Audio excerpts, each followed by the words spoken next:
Deer Afghanistan, তোমাদের salute ভাই। তোমরা কিন্তু ভাই সুন্দর কি খেললে। সাউথ আফ্রিকা মতো এত বড় টিমের কাছে এরকমভাবে খেলা সত্যি করে বলতে খুবই ভালো খেললো তোমরা। কিন্তু লাস্ট পর্যন্ত হেরে গেল, কোনো ব্যাপার নয়, খেলেছো তো খুবই ভালো। তো কি হলো, লাস্টে দুটো সুপার ওভার তোমরা দিলে, মানে এখানে আফগানিস্তান জিততে যেছিল বলে ভাই, পুরো জিততে গেছিল। সমস্ত প্লেয়ার, সত্যি করে সমস্ত প্লেয়ার খুবই সুন্দর খেলেছে, খুবই ভালো খেলেছে খেলা। মানে এদের সমস্ত প্লেয়ারদেরকে কি বলবো, সমস্ত প্লেয়ারদেরকে এদেরকে প্লেয়ার অফ দ্য সিরিজের মানে প্লেয়ার অফ দ্য ম্যাচের অ্যাওয়ার্ড দেওয়া হোক, মানে খুবই সত্যি খুবই ভালো খেললেন। বাট লাস্টে এসে হেরে গেলে ভাই বুকে কষ্ট হচ্ছে একটুখানি। তো আফগানিস্তানের ফ্যান তো বটি আমরা, ভারতের সঙ্গে আফগানিস্তান একটু তো ভালোই আছে, ফ্যান তো বটি, পাকিস্তানের মতো লুচ্চা তো নয়। তো সত্যি খুবই ভালো খেললে। আর এখানে সমস্ত প্লেয়ারগুলাই খুবই ভালো খেলেছে। আর দুটো সুপার ওভার নিয়ে গেলে, দুটো প্রথম সুপার ওভারে কী হলো, 17 রান করলে তোমরা, 17 রান। ভাই আশা করা যায় না যে সুপার ওভারে তোমরা 17 রান করবে, সেই 17 রান তোমরা করলে। তারপরে কী হয়, সাউথ আফ্রিকা এটা পারে না ভাই, সাউথ আফ্রিকা তো আউট হয়ে যায়। একটা উইকেট পড়ে যায়, ডেভাল বেভিসের মতো একটা প্লেয়ারের উইকেট পড়ে যায়।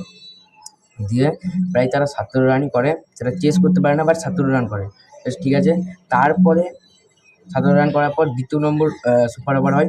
দ্বিতীয় নম্বর সুপার ওভারে প্রায় সাউথ আফ্রিকা 23 রান পিটিয়ে দেয়। এত রান পিটিয়েছে ভাই, দেখে মনে হচ্ছিল এখানে তো ভাই শেষ, এখানে তো ভাই ম্যাচ শেষ। হ্যাঁ, ম্যাচ হেরেও গিয়েছিল আফগানিস্তান, হেরে গেল। কিন্তু এখানে ভাই মোহাম্মদ নবীকে আমি একটা কথা বলছি রে, কী ভাই, মানে মোহাম্মদ নবী কাকা তুমি কী হলে, তোমার তো একটা প্লেয়ার, তুমি তো একটা ভালো প্লেয়ার, তুমি এরকম কেন পারফরমেন্স দিলে। মানে এখানে মোহাম্মদ নবী কি বলবো, প্রায় 2 বলে 0 করে আউট হয়ে যায়। তখন প্রথমে 2 ওভারে 0 হয়, তখন 4টে বল বেঁচে থাকে, 8টা মানে 24 রান দরকার, তখন ভেবেছিল ব্যাস শেষ, এখানে শেষ। তারপরে গুরবাজ আছে, রহমতুল্লাহ গুরবাজ ভাই, একেবারে 3টে বলে 3টে 6 মারে, 18 রান করে ভাই। এখন পুরো থ্রিলার ম্যাচ করেছে। তারপরে তারপরের বলে কি হয় যে একটা বলে পুরো হোয়াইট বল করে যায়। দিয়ে কত রান দরকার হয়, 5 রান দরকার হয় 1 বলে। 4 মারতে গেল, সেই 4 মারতে গিয়েই ভাই রহমতুল্লাহ গুরবাজ আউট হয়ে যায়, ক্যাচ আউট হয়ে যায়। ডেভিড মিলার মানে ক্যাচটা নিয়েছিল, ভালোই খেলেছে। দিয়ে 23 রান করতে পারে না, 19 রানের মতো হচ্ছে করে।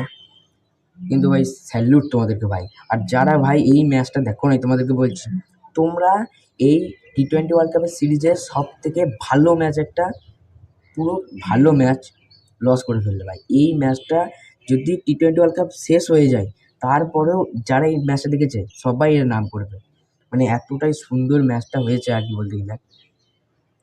আর কি করা যাবে, আফগানিস্তানের ভাগ্যে ছিল না ম্যাচটা, জিততে পারে নাই, নাহলে আফগানিস্তান ভাই ম্যাচটা জিততেই যেত ভাই। সত্যি করে খুবই ভালো খেলেছে আফগানিস্তান, তোমাদেরকে স্যালুট জানাই।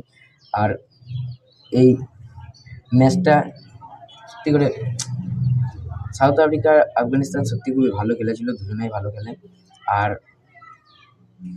এই ম্যাচের পর আফগানিস্তান তো পুরো ছিটকে গেল। আফগানিস্তান মনে হয় সুপার 8 আর জিততে পারবে না। আর সুপার 8 জিততেই পারবে না ভাই, দুটো ম্যাচের মধ্যেই মনে হয় হেরে যায়, দুটো ম্যাচ হেরে গেল। কী করা যাবে, এটা তো খারাপ হলো ভাই। খুবই মানে এই রহমতুল্লাহ যে গুরবাজ প্লেয়ারটা না, খুবই মানে চেয়েছিল যে ম্যাচটা জিতবো, এটা তার মনে তারা পুরো হাতে নিয়ে এসেছিল যে হ্যাঁ জিততেই হবে ম্যাচটাকে। বাট 84 রান করে। আমার একটাই ভাবে কথা খুবই খারাপ লাগছে যে ওই দাদাটা এত মানে খাটে না, 84 রান করে, তারপরে এত ভালো রান করে, লাস্টে দ্বিতীয় নম্বর সুপার ওভারে এসে কিন্তু ম্যাচটা জিততে পারে না। কোনো ব্যাপার নয় ভাই, তোমাদের এই ম্যাচটা সত্যি করে বলতে সবাই মনে রাখবে। তোমরা ছিটকে গেলে তো কী ব্যাপার, কোনো ব্যাপার নয়, এরপরে ম্যাচটা তোমরা জিততো ভাই, কোনো ব্যাপার নয়, ছিটকে গেলে কী করা যাবে।